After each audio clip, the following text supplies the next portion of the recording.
নবীজি সাল্লাল্লাহু আলাইহি সাল্লামের একেবারে সবসময় করা সুন্নাহ, যেটা আমরা অধিকাংশই মোটেও করি না, সেটা হচ্ছে নবীজি সাল্লাল্লাহু আলাইহি সাল্লাম নিজ হাতে কোরবানি করতেন, নাহার করতেন।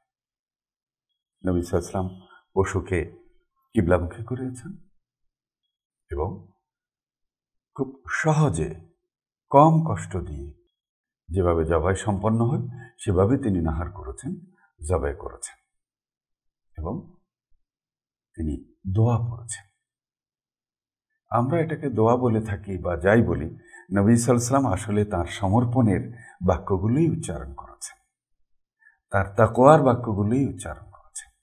তিনি প্রথমে বলেছেন, ইন্নী ওয়াজ্জাহতু ওয়াজহিয়া লিল্লাযী ফাতারাস সামাওয়াতি ওয়াল আরদ হানিফান ওয়া মা আনা মিনাল মুশরিকিন ইন্না সালাতি ওয়া নুসুকি ওয়া মাহইয়ায়া ওয়া মামাতি লিল্লাহি রাব্বিল আলামিন লা শারীকা লাহু ওয়া বিযালিকা উমিরতু ওয়া আনা আউয়ালুল মুসলিমিন বিসমিল্লাহি আল্লাহু আকবার।